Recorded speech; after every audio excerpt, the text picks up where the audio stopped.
पुरखों का जो अधूरा सपना था, उस सपने को साकार करने का काम कर रहे हम लोग।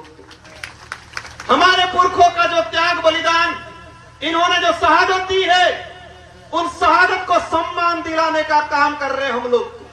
वो हमारा फर्ज है, क्योंकि हमारे अंदर आदिवासी थे, आदिवासियों के हक अधिकार के लिए लड़ते हैं, आदिवासियों का डीएनए है। हम है आदिवासी, हमारी तो पुरानी खानी, ओ गूंजे भील प्रदेश कमाया जय जोहार की वाणी। बड़ी बड़ी सरकार झुका दो, एक ताकत बन जाओ, मिला कर बियाले सजिलान भील प्रदेश बनाओ, मिला कर बियाले सजिलान भील प्रदेश बनाओ। क्या आपको पता है कि भारत का एक ऐसा प्रस्तावित राज्य है जिसकी मांग आज़ादी से भी पहले की है? जहां देश गुलामी से लड़ रहा था, वहीं आदिवासी समाज अपने अलग पहचान के लिए भी संघर्ष कर रहा था। इस राज्य का नाम है भील प्रदेश। आखिर में ये भील है कौन? भील भारत के सबसे पुराने और बड़े आदिवासी समुदायों में से एक हैं। इनका इतिहास सिंधु घाटी सभ्यता से पुराना माना जाता है। इनकी भाषा, संस्कृति, जीवन शैली और आत्मनिर्भरता इन्हें बाकी समाज से अलग पहचान देती है। अगर हम 2011 की जनगणना को देखें तो भारत में लगभग 1,72,00,000 भील हैं, जो पूरे आदिवासी समुदाय का एक सबसे बड़ा हिस्सा है। इस जनसंख्या के आधार पर भील अकेले इतने हैं कि कई राज्यों की कुल जनसंख्या से ज़्यादा है।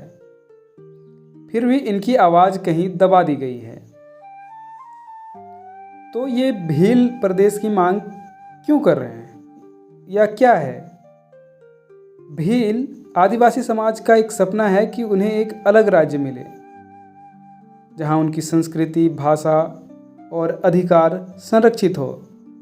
यह आंदोलन केवल जमीन या शासन की बात नहीं करता, बल्कि पहचान, अस्तित्व और आत्मसम्मान की बात करता है।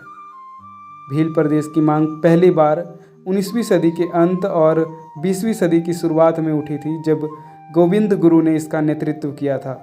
उन्होंने आदिवासियों को एकजुट कर समाज सुधार, व्यसन मुक्त और स्वशासन के लिए भील राज का सपना देखा था।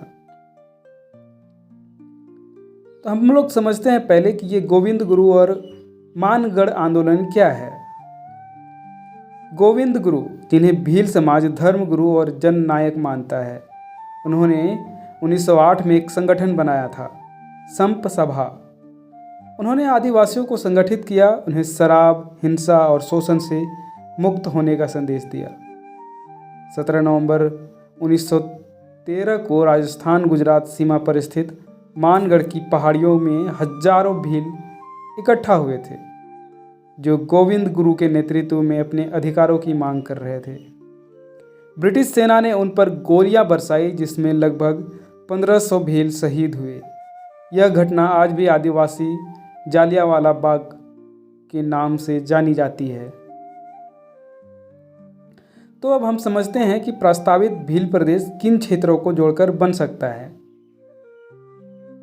भील प्रदेश की मांग में 4 राज्य के 60 से अधिक जिलों को शामिल किया गया है, जैसे मध्य प्रदेश में इंदौर, गुना, शिवपुरी, मंदसौर, नीमच, रतलाम, धार, देवास, खंडवा, खरगोन, बुरहानपुर, बड़वानी और अलीराजपुर जिलों को शामिल किया गया है। वहीं राजस्थान के बांसवाड़ा, डूंगरपुर, बाड़मेर, जालोर, सिरोही, उदयपुर, झालवाड़, राजसमंद, चित्तौड़गढ़, कोटा, बारा, पाली आदि जिले शामिल हैं।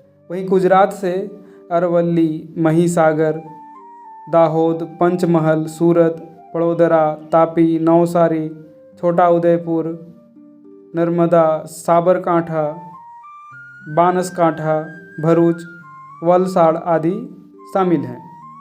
वहीं महाराष्ट्र से नासिक, ठाणे, जलगांव, धुले, पालघर, नंदुरबार आदि जिलों को प्रस्तावित किया गया है।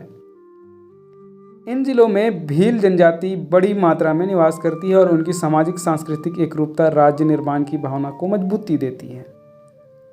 भारतीय संविधान में अनुसूचित जनजातियों को विशेष अधिकार दिए गए हैं। जैसे अनुच्छेद 244 में आदिवासी क्षेत्रों के प्रशासन के लिए 5वीं और 6ठी अनुसूची का प्रावधान है।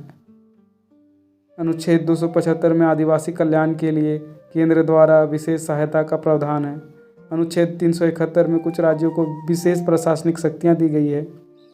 भील प्रदेश की मांग इन्हीं संवैधानिक प्रावधानों के अंतर्गत की जा रही है, जिससे आदिवासी अपने विशेष अधिकारों का स्वतंत्र रूप से उपयोग कर सकें।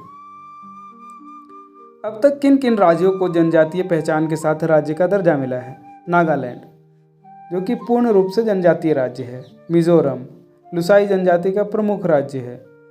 वहीं अरुणाचल प्रदेश मुख्यतः आदिवासी समुदायों से संबंधित है। त्रिपुरा आदिवासी राज्य के रूप में विकसित हुआ है।